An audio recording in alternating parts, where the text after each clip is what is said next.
본문을 묵상하다가 제가 고등학교 때 국어책에 나온 그 글이 하나 생각이 났습니다. 독일의 문호였던 안톤 시나크라는 사람이 쓴 글이었는데요. 제목이 우리를 슬프게 하는 것들이었습니다.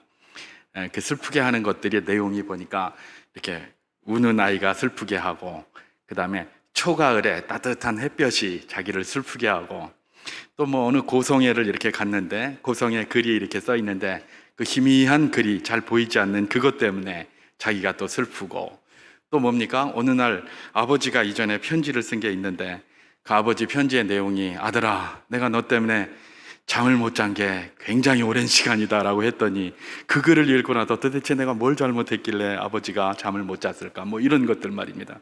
그런 게 자기를 슬프게 한다라고 이렇게 쭉 쓴 그런 글이었습니다. 저는 그때 그걸 읽으면서 이게 왜 사람을 슬프게 할까 참 이해가 좀 잘 안 갔습니다. 사실 그렇죠. 우리를 슬프게 하는 것들 그렇지만 슬프게 한다는 것도 사람마다 다 다릅니다. 그죠? 어떤 사람은 이게 슬픔이고 어떤 사람은 또 그게 오히려 슬픔이 아니라 기쁨인 경우도 있고요. 그죠? 사람마다 조금 상대성이 있기 때문에 다 슬프게 하는 것이라고 그래서 공이 슬픈 경우가 물론 뭐 대부분이 그렇게 있겠지만 공이 또 슬프지 않은 경우도, 누구에게는 슬프지만 누구에게는 슬프지 않은 것도 있는 것이죠. 이것과 똑같이 기쁨도 마찬가지입니다. 기쁨도 모든 이에게 뭐 다 기쁨을 주는 뭐 그런 것들은 잘 없겠죠. 어떤 사람에게는 이게 기쁨이지만 또 어떤 사람에게는 그게 기쁨이기보다는 또 이렇게 슬픔이 되는 경우도 있습니다. 예를 들면 우리가 명절을 지났습니다마는 명절도 사실은 뭐 우리나라 속담에 그냥 뭐 더도 덜도 말고 한가위만 같아라 이런 속담이 있습니다마는 한가위가 좋은 사람도 있지만 또 한가위가 되면 더 쓸쓸하고 슬픈 사람도 굉장히 많이 있는 것이죠. 그래서 우리가 이런 슬픔이나 기쁨이나 이런 것들이 굉장히 상대적이고 사람마다 조금 많이 다르다라는 것들을 우리는 보게 되는 것입니다. 그럼에도 불구하고 저는 한번 이렇게 질문을 하면서 메시지를 시작하기를 원합니다.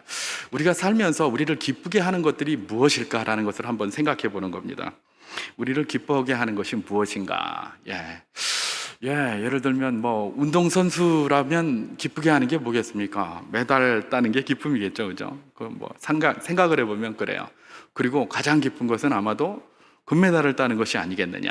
그것도 또 그냥 이런 국내 대회의 금메달이 아니라 예를 들면 올림픽과 같은 세계 대회에 나가서 금메달을 따는 게 아마 그게 가장 큰 기쁨일 것이다라고 우리가 추론을 합니다. 뭐 대학 시험을 준비하고 있는 수험생들이라면 어떻겠습니까? 시험 잘 보고 좋은 성적이 나오는 것이 아마 그들에게 기쁨이 되겠죠. 직장인들은 뭡니까? 뭐 승진을 했을 때 굉장히 큰 기쁨으로 그들에게 다가갈지 모르겠습니다. 때로는 또 뭐 더욱 연구를 많이 하는 사람들은 학위를 받았을 때라든지 또 결혼을 했을 때라든지 뭐 이런 것들이 전부 다 뭡니까? 사람들에게 기쁨으로 이렇게 다가오는 것이 분명합니다. 자, 우리 모두에게도 뭐 이런 조건에 들어가 있다면 이것은 우리 모두의 기쁨이 아닐 수가 없는 것이죠. 그렇다면 이제 상상력을 좀 동원을 해가지고 이걸 우리 일반적인 것에 적용하지 말고 한번 다윗에게 한번 적용을 해보기를 원합니다. 오늘 우리가 읽은 메시지의 주인공이 하나님이시고 그 하나님께서 특별히 지명한 사람이 누구입니까? 다윗이기 때문에 다윗에게 이렇게 한번 적용을 해보기를 원합니다. 우리는 뭐 이런 것들, 예를 들면 시험을 잘 본 것이라든지, 예를 들면 승진을 한 것이라든지, 결혼을 한 것이라든지, 때로는 뭐 돈을 많이 벌게 된 것이라든지, 아니면 뭐 학위를 받았다든지, 아니면 운동을 해서 금메달을 땄다든지, 이런 것들이 기쁨이었다면 다윗에게는 어떤 것이 기쁨이었을까? 우리가 성경을 이렇게 쭉 읽다 보면 다윗의 일들을 쭉 읽게 되는데 그 다윗의 일 속에서 다윗이 기뻐했을 법한 내용들을 한번 생각해 볼 수 있을 것입니다. 예를 들면 어떤 것이 있겠습니까? 사무엘상 17장에 나오는 것처럼 믹마스 전투에서 딱 골리앗을 그냥 때려 눕혔을 때 아마 다윗은 굉장히 통쾌하고 기쁨이 넘쳤을지 모르겠습니다. 그리고 또 어떤 게 있겠습니까? 일개 목동이었다가 골리앗을 물리치고 또 그렇게 함으로써 전쟁에 나가서 계속해서 승승장구함으로 군대 장관, 사울 왕의 군대 장관으로 옆에 등용이 되었을 때 뭐 굉장히 큰 기쁨이 아니겠습니까? 그랬을 겁니다. 그리고 또 뭡니까? 그 군대 장관을 넘어서서 이제 사울 왕의 딸인 미가를 자기 아내로 맞는 왕의 부마가 되는 거예요. 이것도 아마 다윗에게 큰 기쁨이 되었을 겁니다. 또 시간이 흘러서 유다의 왕이 되었을 때도 아마도 그에게 큰 기쁨이 되지 않았을까 우리가 생각해 볼 수 있습니다. 나아가 그렇게 헤브론에서 7년 5개월간 7년 6개월간 유다의 왕을 한 이후에 통합 이스라엘 왕국의 통합 왕이 되었습니다. 그때도 아마 이 다윗에게는 굉장히 큰 기쁨이었음이 분명할 것입니다. 그런데 참 놀라운 것은 성경에 이런 내용들이 쭉 기록된 것을 가지고 다윗이 이뤘을 때 기뻐했을 것이다라고 제가 추론을 했습니다만은 그것도 내용이 추론이 틀리지 않았을 텐데, 그럼에도 불구하고 성경에는 이런 사건을 기록하고 나서 다윗이 기뻐했다는 말이 안 써 있어요. 다윗이 기뻐했다는 말이 써 있지를 않아요. 물론 기뻐했는데 당연한 거니까 안 썼을 수도 있는데, 어쨌든 제가 앞에 나열한 것, 예를 들면 골리앗을 무너뜨렸을 때라든지, 군대 장관이 됐으라든지, 사울의 부마가 되었을 때라든지, 아니면 유다의 왕이 되었을 때라든지, 아니면 통합 이스라엘 왕국의 왕으로 등극하게 되었을 때라든지, 그런 사건들을 다 기록하고 나서 거기 기뻤다, 기쁨을 표시했다, 이런 내용이 별로 없는 것이죠. 하나님께서 중심을 보시는 하나님이시기 때문에 성경에 적어도 이런 것들을 할 때 거기 기쁨이라고 뭔가 좀 기록을 할 텐데 기록이 없는 것으로 보아 기뻐는 했겠지만 그것이 다윗의 그렇게 큰 기쁨은 아니었을지도 모르겠다라는 그런 질문을 우리가 하게 되는 것입니다. 반면 성경을 보면 말입니다, 다윗이 기쁨이 그야말로 표현된 곳이 있습니다. 중심을 보시는 하나님께서 다윗의 이런 정말 우리가 생각했을 때 기뻐했을 법한 사건에 대해서는 그의 기쁨에 대한 표시를 하지를 않는데, 어떤 사건들에 대해서는 다윗이 기쁨을 표현한 것을 성경에 기록을 하고 있는 거예요. 자, 이것으로 봤을 때 다윗은 정말 그것을 굉장히 기뻐했다. 왜냐하면 중심을 보시는 하나님이시니까 굉장히 그것을 기뻐했다는 것들을 알 수가 있게 되는 것이죠. 그럼 도대체 다윗도 수많은 기쁨 가운데서 그야말로 성경에 그 기쁨이 표시될 정도로 기뻐한 내용들이 어떤 것들이었는가를 한번 생각해 보는 것은 오늘 이 저녁에 우리가 한번 도전받아야 될 그런 화두라고 우리가 말할 수 있겠습니다. 그럼 다윗이 도대체 어떤 경우에 그렇게 크게 기뻐했고 그 기록을 한 성경은 어떤 내용인가? 바로 오늘 우리가 읽은 본문이 그 중에 하나입니다. 오늘 우리가 읽은 본문 14절, 사무엘하 6장 14절과 15절을 제가 한번 봉독해 보도록 하겠습니다. 다윗이 여호와 앞에서 힘을 다하여 춤을 추는데 그때에 다윗이 배 에봇을 입었더라.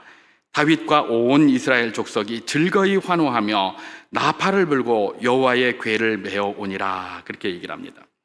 지금 이 광경은 뭡니까? 오벳 에돔의 집에 있던 여호와의 궤. 우리가 어제 그 본문에서 보면, 그 큐티 본문 책에 보면, 웃사가 그야말로 이게 수레에다가 싣고 오면 안 되는데 주님의 법궤를 이렇게 기럇 여아림에서 쭉 끌고 나오는데 마당에서 이렇게 습 떨어지려고 덜렁덜렁 이렇게 흔들리니까 웃사가 탁 손으로 잡았다가 그야말로 하나님이 치신 사건이 일어났습니다.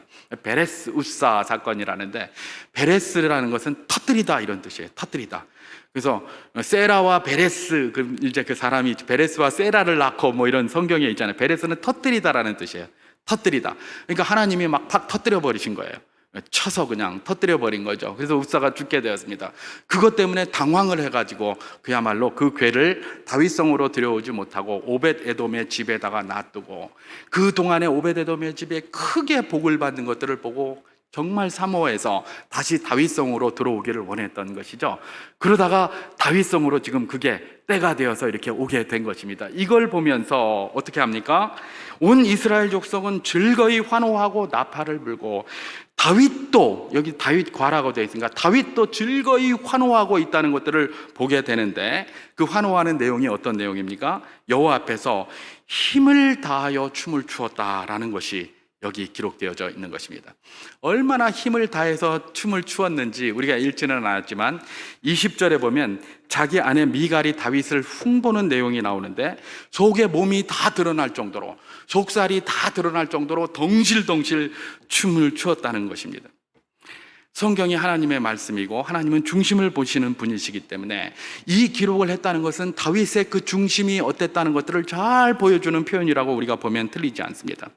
법궤가 들어올 때에 지금 이 뭡니까? 다윗이 그야말로 덩실덩실 춤을 췄는데, 이 당시에 이런 역할을 하는 사람들이 있었습니다.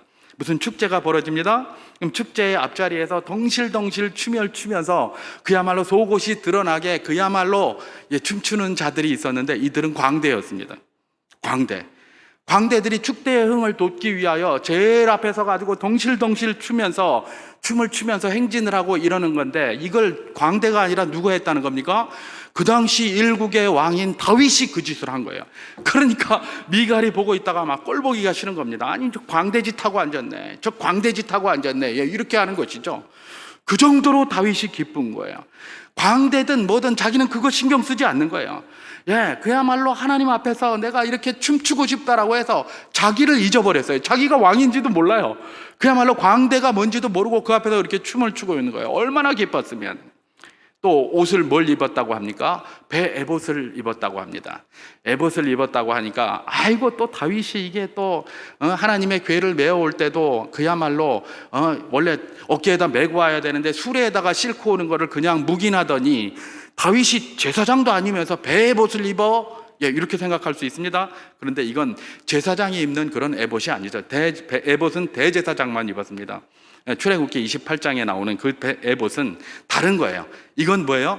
그야말로 제사를 지내는 행사, 이런 종교 행사 시에 그야말로 평상 사람들이 그냥 입는 그런 에봇이었습니다. 그렇기 때문에 이건 자기가 그냥 제사에 참여하고 예배에 참여한다는 의미에서 있는 예복이었어요. 예복. 그걸 입고 지금 앞에 나가서 덩실덩실 추고 있는 겁니다.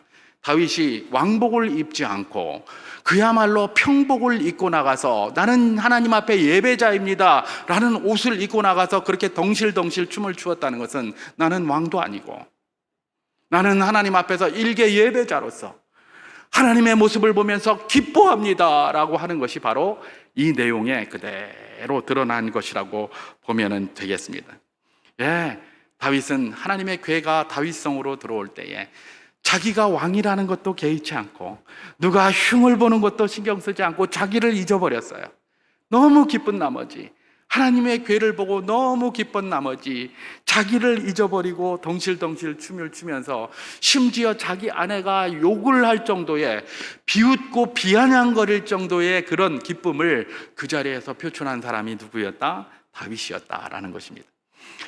이로 보아서 다윗을 참말로 기쁘게 한 것은 다른 것이 아니라 하나님의 법궤에 들어옴이었음을 우리는 일단 알게 됩니다. 이런 비슷한 내용이 또 다른 곳에도 하나 나와 있습니다. 그게 역대상 29장 9절의 말씀입니다. 역대상 29장 9절, 제가 한번 봉독해 보도록 하겠습니다. 백성들은 자원하여 드렸으므로 기뻐하였으니 곧 그들이 성심으로 여호와께 자원하여 드렸으므로 다윗 왕도 심히 기뻐하니라. 이 말씀에도 보면 다윗 왕이 심히 기뻐했다고 표현하고 있습니다.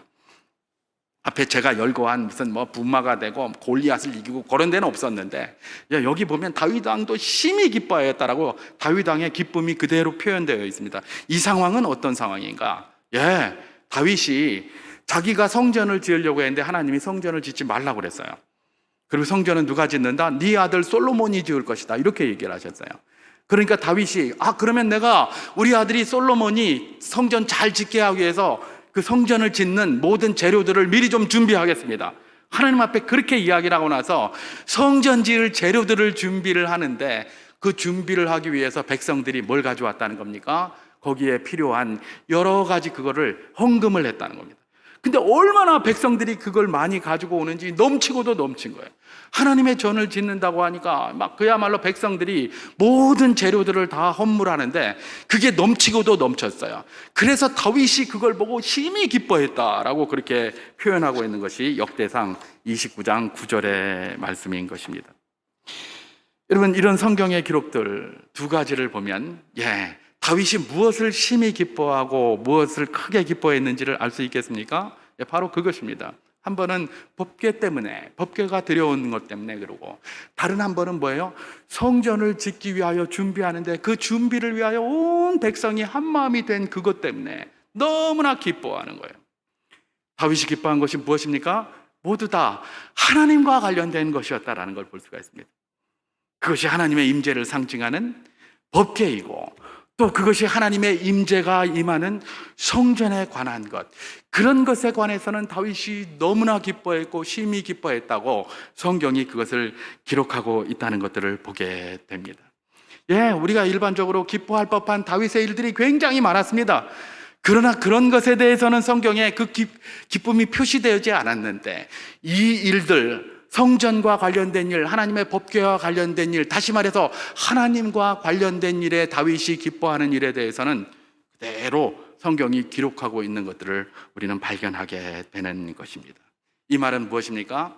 다윗을 기쁘게 하는 것이 많이 있었겠지만 다윗을 가장 기쁘게 하는 것이 있었나니 그것은 바로 무엇이었다? 하나님이셨다는 겁니다. 주님 한 분만으로 다윗은 크게 기뻐하는 사람이고 크게 만족하는 사람이었다라는 것들을 우리는 보게 되는 것입니다.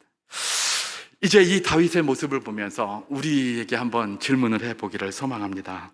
오늘 우리를 가장 기쁘게 하는 것은 무엇일까? 우리를 가장 기쁘게 하는 것은 무엇일까?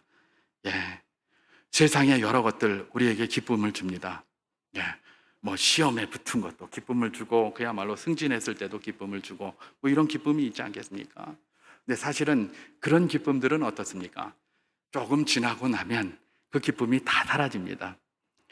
우리가 경험 많이 하잖아요. 시험을 딱 붙어서 대학에 갔습니다. 근데 그게 얼마 가지 않아요. 제가 직접 경험해 봤어요. 저도 이전에 군대에 있으면서 대학 시험을 봐가지고 합격을 했습니다. 너무 좋았습니다. 너무 좋았어요. 그래서 이제 군대에 있으니까 뭐 누가 이렇게 축하할 사람 없을까? 그래서 문을 열어보니까 그때가 크리스마스 이브라서, 크리스마스 전날이라서 옆에 같이 근무하는 그 BOQ에 같이 있던 사람들이 다 떠나고 없는 겁니다. 저만 거기 있는 거예요. 근데 기쁜데 함께 할 수 있는 사람이 없다는 게 또 굉장히 슬프더라고요. 그래서 제가 거기 밖에 나와서 버스 타고 거기서 158-3을 타면 삥 돌아서 서울 불광동으로 해서 다시 벽제까지 한 바퀴 돌아오는 버스입니다. 그 제가 거기 타고 한 3시간 넘게 그냥 그렇게 한 바퀴 삑 돌아서 다시 들어왔었습니다. 그리고 제가 일기를 써놨는데 그 일기 쓴 게 지금도 있습니다. 일기 몇 개 안 썼는데 그것도 읽어보면 그때의 그 감동이 새롭게 이렇게 다가옵니다만은 굉장히 기뻤어요. 그런데 말입니다, 제가 그렇게 군대를 제대하고 복학을 해가지고 휴학을 내놨다가 1년 후에 복학을 해가지고 딱 대학을 갔습니다. 대학에 출석을 한 지 딱 2개월이 지난 어느 날, 한 2개월쯤 지났어요. 그때가 4월 말 5월쯤 된 것 같습니다. 제가 대학의 그 운동장을 이렇게 가로질러서 이렇게 가는데 내가 이게 뭐 하고 있는 건지 모르겠더라고요. 이게 도대체 내가 이건 뭐하러 대학교 왔나? 이 공부 이건 뭐하러 하나? 이 생각이 뚝 드는 거예요. 내가 도대체 이걸 왜 하고 있는지 모르겠고 이 시간이 너무 아깝다는 생각이 드는 거예요. 물론 그걸 꾹꾹 참아야 그 다음 단계가 열리는 거죠. 근데 그 당시는 그렇더라고요. 내가 이전에 입학했을 때, 합격했을 때 그렇게 기뻐했는데 그 기쁨은 다 어디 가고 이제 와서는 뭐예요? 도대체 내가 여길 왜 다니고 있나? 이런 생각이 들더라니까요. 여러분, 승진은 어떻습니까? 승진. 저도 이전에 롯데 쇼핑 인사 담당에 있다가 승진을 했습니다. 승진을 하니까 기분이 좋더라고요. 특히 제 동기 가운데 디자인실에 있는 동기가 하나 있었습니다. 이 친구는 저보다 나이가 6살이나 적었어요. 6살이나. 왜냐하면 저는 군대를 5년이 있었고 초등학교를 1년 누락을 했기 때문에 6년이나 했는데 이 친구는 군대를 안 가고 바로 입사를 했어요. 그러니까 동기인데 나이가 6살 차이가 나요. 그런데도 이 친구는 동기라고 형이라 소리도 안 해요. 희영아 이랬어요. 그래도 제가 6살이나 더 많아도 이거 어디 건방지게 형한테 이런 말 안 했죠. 그냥 사회니까, 아니 동기니까 같이 이렇게 지냈어요. 그런데 제가 진급을 먼저 했어요. 먼저 딱 하고 나니까 그 친구가 저한테 오더니 계장님 그러는 거예요. 야 징그럽다. 옛날처럼 그냥 희영아라고 해라 그랬더니 그때는 동기라서 나이도 많고 형이었지만 그렇게 얘기했지만 지금은 나보다 직급이 높은데 그렇게 할 수 없다 딱 그러는 거예요. 기분이 좋더라고요. 자식 진작 그러지, 이런 마음도 생기고 말입니다. 기분이 좋더라고요. 근데 진급한 것도 그것뿐이에요. 그러고 나서 제가 6개월 후에 회사를 그만둡니다. 신학교 가겠다고 그만두고 말았거든요. 이 모든 것들이 뭘 이야기를 합니까? 이 세상에서 우리에게 주는 기쁨들은 말입니다, 한계가 있어요. 처음에는 기쁠 줄 몰라요. 그런데 우리 안에 뭐가 있습니까? 전도서 1장 7절에서부터 8절까지 말씀이 우리 안에 있지 않겠습니까? 제가 한번 봉독해 보도록 하겠습니다. 모든 강물은 다 바다로 흐르되 바다를 채우지 못하며 눈은 보아도 족함이 없고 귀는 들어도 가득 차지 아니하도다. 세상에 이런 것들은 당장의 기쁨을 주는지 몰라도 그걸 우리를 채우지를 못해요. 그때는 잠깐 기분이 좋은데 잠시만 돌아서면 그것이 오히려 불평거리가 되고 오히려 원망거리가 되고 이전에 내가 그랬냐라는 생각이 들 정도예요. 그래서 성경이 항상 우리에게 요구하는 게 뭡니까? 감사할 때에 이전에 있었던 받은 복을 한번 헤아려 보라, 이런 얘기, 찬송에도 그런 내용이 나오잖아요. 받은 복을 한번 헤아려 보라는 겁니다. 이전에 하나님이 너와 어떻게 하셨는지 그런 걸 생각해 보라는 게 바로 그런 의미에 있는 겁니다. 결국은 무엇입니까? 우리가 기쁘다고 생각하는 것들, 그것이 온전히 우리에게 진정한 기쁨, 가장 큰 기쁨을 주지 않는다는 것들을 우리 스스로가 늘 증명하고 살고 있다는 것들을 발견하게 되는 것이죠. 그래서 저 유명한 교부 어거스틴은 온갖 즐거움을 찾으려고 섭렵하다가 결국은 나중에 다시 그리스도 예수 앞에 무릎을 꿇고 나서 그렇게 고백을 하지 않았습니까? 그의 고백록에서 주님, 내가 주님의 품 안에 안기기 전까지 내 영혼에 참 안식이 없었나이다, 이렇게 한 겁니다. 늘 자기도 기쁨을 찾아다니고 안식을 찾아다니고 뭔가 평안과 위로를 찾아다녔는데 전혀 없는 겁니다. 오만 것을 다 찾았는데, 그러다가 다시 이전에 욕하고 떠난 그 복음관에 들어가서 다시 주님 말씀 안에 들어가고 나니 거기에 더 새로운 안식이 있었고 그 안식이 그에게 가장 큰 평안을 주었습니다. 그래서 그가 고백록에서 그렇게 기록을 한 것이죠. 그렇습니다. 우리 마음은 주님만 온전히 채울 수 있습니다. 그래서 우리가 그 복음성가도 있잖아요. 주님 한 분만으로 나는 만족해. 우리가 그런 다윗의 고백을 할 수가 있어야 됩니다. 그리스도인은 다른 것들도 우리에게 기쁨을 줍니다. 세상의 많은 것들이 우리에게 기쁨을 줘요. 그러나 우리가 추구해야 될 진정한 기쁨은 어디에 있다는 겁니까? 주님 한 분에게 있어야 된다는 것. 그것이 바로 다윗이 우리에게 이런 말씀을 통해서 도전해 주시는 것이고, 하나님이 우리에게 다윗의 모습을 통해서 도전하시기를 원하시는 것이고, 다윗이 그런 모습이었고 또 이 전도서의 기자나 모든 사람들이 그랬던 것처럼, 믿음의 선배들이 그랬던 것처럼 우리도 그렇게 살기를 우리 주님께서 원하시는 것입니다. 우리 주님께서도 친히 그렇기 때문에 요한복음 7장 37절 38절에서 이렇게 말씀하셨죠. 누구든지 목마르거든 내게로 와서 마시라. 나를 믿는 자는 성경의 이름과 같이 그 배에서 생수의 강이 흘러나오리라. 주님을 믿고 주님을 찾는 자는 그야말로 그 기쁨이 그냥 솟아나는 거예요. 있는 기쁨이 사라지는 것이 아니라, 있는 기쁨을 퍼서 다 퍼내고 나면 바닥이 드러나는 것이 아니라 배에서 생수의 강이 흘러나듯이 기쁨이 계속해서 흘러나온다는 겁니다. 그 비밀을 깨닫고 그 비밀을 찾는 삶이 바로 그리스도인의 삶이라는 것입니다. 오늘 이 저녁에도 하나님만 우리의 갈급함과 우리의 최고의 기쁨이 된다는 것들을 확신하면서 그 기쁨을 찾을 수 있기를 주님의 이름으로 축원합니다. 우리 주님만 다윗처럼 주님 한 분만으로 만족한다는 그런 고백이 우리에게 있을 때에 우리는 하박국의 고백도 할 수 있을 것입니다. 비록 무화과 나무가 무성하지 못하며 포도나무에 열매가 없으며 감람나무에 소출이 없으며 밭에 먹을 것이 없으며 우리의 양이 없으며 외양간에 소가 없을지라도 나는 여호와로 말미암아 즐거워하며 나의 구원의 하나님으로 말미암아 기뻐하리로다. 이 저녁에 주님, 다윗은 주님 여러 가지 기쁜 것이 있었지만 주님 한 분만으로 가장 기뻐했던 사람입니다. 하박국도 여러 가지 즐거움이 있었지만 주님 한 분만으로 크게 기뻐한 사람들입니다. 주님 믿음의 선배들은 여러 가지 기쁨이 있었지만 다른 무엇보다도 주님 한 분만으로 가장 기뻐했던 사람들입니다. 저도 그런 자 되기를 소망합니다.